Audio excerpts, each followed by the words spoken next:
Alright, hey guys, and welcome back. As you all know, I am a big fan of knockoff toys, figures, and collectibles and things like that, so I wanted to take a look at something cool that I picked up a little bit ago, and that is this, I believe, Brazilian knockoff Thundercats villain. It's very hard to really pinpoint where these come from, because with a lot of the knockoffs, obviously you're not going to have a copyright date or a manufacturer stamp.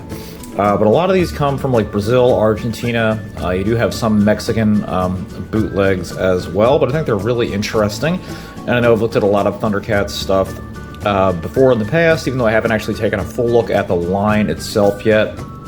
But that is something I'm going to be doing in the near future, is taking a really in-depth look at that. But I just thought this was really cool, and I just wanted to take a look at this. So you have some really fantastic artwork. Not so much on the figure, I'll say that. When you see these bootleg figures, the paintwork is, well, it's barely there, usually. It's almost non-existent. But I love this up top here where you have the Thundercats Villanos. So that means that this is the villains line of the Thundercats. And it's really hard to tell who this is, but I think it might be Monkeyin, I think, if I'm pronouncing his name right. One of the main villains in the Thundercats saga, so I believe that's who that's supposed to be. So let's take a look at this really cool artwork that we have up top here. And yeah, that's all like hand painted, and looks like it may have been photocopied over and over again, but the original looks like it would have been hand painted and colored, and it's the same on the back, I believe. A little brighter, actually. Really nice coloration there. And actually I'm kind of in luck with this because the package is already split open, so we can take him out and we can take a look at him.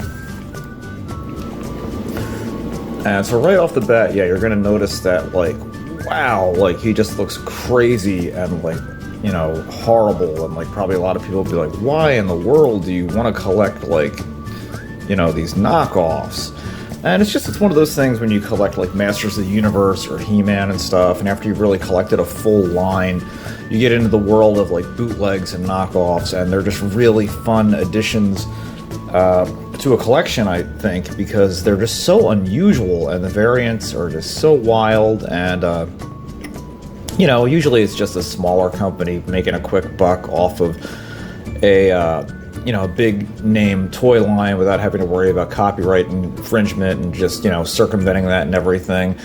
But there is kind of a love there in the knockoff line because, you know, even though it is somebody making money and profiting off another person's, you know, or company's product, it's still cool to see the different variations.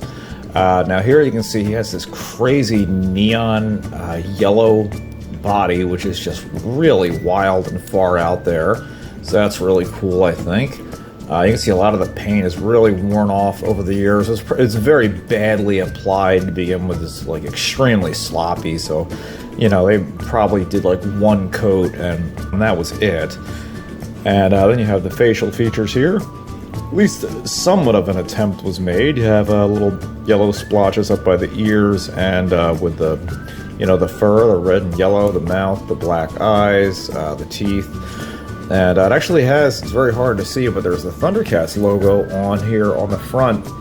So the mold isn't bad. They actually had a decent mold for making the Thundercats logo. It's a little off, but shame you can't see that. It actually looks very close to the real Thundercats logo. He's got the black boots and everything, and then he has a shield, which doesn't really fit anywhere on here. So it's kind of odd that it was paired with that, because you can't really put it on either of its wrists. It doesn't really, I guess it kind of holds, but not really. So you can put it like on that one wrist there. But what I've done before is you can just kind of like put it in his hand. Let's see if that'll hold. And there you go. But this is more of like a Galaxy Warriors type shield. I really like the color though. I like the bright pink. I think that looks neat. So he looks, you know, kind of okay, I guess. At least as okay as he's going to look for a bootleg figure. And he does have articulation, but the, you know, the body is so hollow that when you turn it, it like tends to want to pop apart, so you can turn the head and then the arms.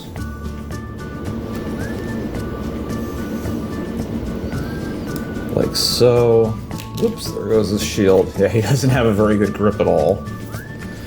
And then the legs move up and down. I don't think he turns at the waist. I haven't tried that. No, he doesn't turn at the waist.